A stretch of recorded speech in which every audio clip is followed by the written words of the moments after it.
आज ହେଉଛି ଅଗଷ୍ଟ 1 ତାରିଖ। ତ ନୂଆ ମାସ ନୂଆ ଆରମ୍ଭ ହେବାକୁ ଯାଉଛି। ଆମ ଦେଶରେ 5ଟି ବଡ଼ ପରିବର୍ତ୍ତନ କରିଛନ୍ତି ସରକାର। ତ କ'ଣ ପରିବର୍ତ୍ତନ କରିଛନ୍ତି ଆଉ ଯେଉଁ ସବୁ ଗୁଡ଼ିକରେ ପରିବର୍ତ୍ତନ ହେଇଛି ଆପଣଙ୍କର କ'ଣ ପ୍ରଫିଟ୍ ହେବ ଏବଂ କ'ଣ ଲସ୍ ହେବ, ଆଜିକା ଡେଟ୍ରେ ଯେଉଁ 5ଟା ଜିନିଷର ପରିବର୍ତ୍ତନ କରାଯାଇଛି ସେଇ ବିଷୟରେ ଆଜି ଆମେ ଭିଡ଼ିଓରେ ଫୁଲ୍ ଡିସ୍କସନ୍ କରିବା। ता पूर्व मोर गोटे छोटिया रिक्वेस्ट, जदि आपण मैंने आम चैनल को सब्सक्राइब करना तो डेफिनेटली चैनल को सब्सक्राइब करदे।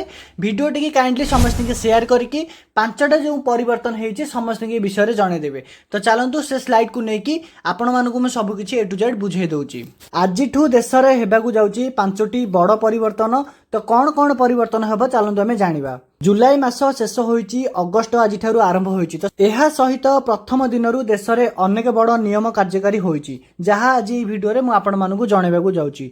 एही परिवर्तन रे आपणकर घर रोसई घर आरंभ करी बैंक सहित सबकिछि जिनस रे चेंजेस होबाकू जाउची। तो आसंतु जानिबा से गुडिक कोन। प्रथम परिवर्तनटा होची एलपीजी मूल्य वृद्धि पाइछि। अगस्ट मास आज आरंभ होईछि। बजेट पर तैल मार्केटिंग कंपनी गुडिक एलपीजी सिलिंडर मूल्य वृद्धि करिसेंती। एथिरे मध्य 19 किलोग्राम व्यावसायिक एलपीजी गैस सिलिंडर मूल्य वृद्धि पाइछि। 14 किलोग्राम घरोई गैस सिलिंडर मूल्य मध्य एथिरे समान रहिछि। गुरुवार प्रथम रु वाणिज्यिक एलपीजी सिलिंडर मूल्य 8 टंका 50 पैसा वृद्धि होईछि।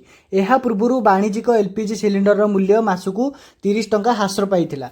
तो मास 30 टंकार मूल्य ह्रास पाइथिला। वर्तमान एबे 8 टंका 50 पैसा एलपीजी गैस रो दर वृद्धि करा जायछि।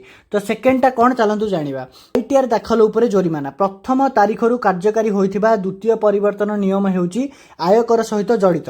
जदि आपण 2024 पर्यंत आपणकर आईटीआर दाखल करि नाहंती तेबे वर्तमान आपणको एही कार्य जरिमाना सहित करिबाकू पड़िबो। आयकर विभागर निर्देशावली अनुसार करदाता वर्षर शेष पर्यंत आर्थिक 31 डिसेंबर 2024 पर्यंत आपण बेल्टेड रिटर्न करि परिबे। जदि आपणकर आय 1 लाख रु कम हेउची तेबे आईटीआर हेउची 1000 टंका। जदि आपणकर आय 5 लाख रु अधिक तेबे आईटीआर भरिबा पई जरिमाना 5000 टंका पर्यंत होई पारे। ये थिला सेकंड। तो थर्ड परिवर्तन कोन चलंतु हमें जानिबा। थर्ड परिवर्तन है एचडीएफसी बैंक क्रेडिट कार्ड। जदि आपण पाखे एचडीएफसी बैंक रो क्रेडिट कार्ड अच्छी तो आपण मैंने ही परिवर्तन शिकार हो पारती। सर्वबृहत घरोई क्षेत्र बैंक एचडीएफसी बैंक रो क्रेडिट कार्ड व्यवहार करुवा उपभोक्ता मानक पई अगस्ट 1 रे परिवर्तन आसी। वास्तव में एचडीएफसी बैंक क्रेडिट कार्ड माध्यम CRED, Paytm, MobiKwik, free recharge एवं अन्य तृतीय पक्ष आप माध्यम भड़ा देय प्रदान कले 1% चार्ज लागू हेबो। प्रति कारोबार सीमा 3000 टंका धार्य करा जायछि। 15000 रु अधिका कारोबार कले मोट राशि उपरे आपनकु 1% चार्ज देबा पे पड़िबो। तो ये थिला थर्ड परिवर्तन। फोर्थ परिवर्तन कोन चलंतु हमें जानिबा। चतुर्थ परिवर्तन है गूगल मैप चार्ज। जदि आपण माने गूगल मैप यूज करछने तो आपनकु चार्जेस देबाकू पड़िबो।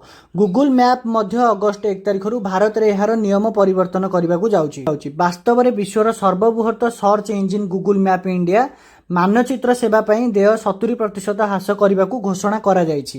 एहा व्यतीत वर्तमान गूगल डॉलर बदल में भारतीय टंकार एहार मैप सेवा पई मध्य देय नेबो। तो आपण माने जदि गूगल मैप यूज करछंती तो आपण मानकू अगस्ट मास ठारू देखिबाकू मिलिबो। जदि आपण माने गूगल मैप यूज करिवे तो आपनकू किछि पैसा पे करबाकू पड़िबो। पंचम परिवर्तनटी कोन जोटा कि हमर सफा लास्ट चलंतु एटा म आपण मानकू जणाई दउची। अगस्ट मासरे जदि कौनसी बैंक संबंधी कार्य अच्छी तेबे घरू बाहरिबा पूर्वरु रिजर्व बैंक ऑफ इंडिया जोटा कि आरबीआई सहित जांच करंतु। बैंक छुट्टी तालिका देखिबा परे ही बाहर को जांतु। आपण मानकू कहि रखुची अगस्ट मासरे सबुठु हाईएस्ट बैंक छुट्टी मिलिबो जोटा कि 13 दिन बैंक छुट्टी रहबो अगस्ट मासरे। बैंक छुट्टी तालिका देखिबा परे ही घरू बाहर को जांतु। वास्तव में अगस्ट बैंक छुट्टी तालिका अनुसार समग्र मासरे 13 दिन बैंक गुड़िक कौनसी काम हेबो नाही। अगस्ट मासरे बैंक 13 दिन बंद रहिबाकू जाउची। तो ए थिला अगस्ट फर्स्ट रु किछि 5टी बड़ परिवर्तन। आशा करे भिडियोटी आपण मानकू बहुत ही भल लागिथिबो। जदि आपण माने ई 5टा परिवर्तन भितरु आपनकू कोटा चार्जेस पड़िबो निश्चित भाव में कमेंट बॉक्स रे जणेबे। देखा हबो पुणी गोटे एमिति इंटरेस्टिंग भिडियो सहित। से पर्यंत जय जगन्नाथ।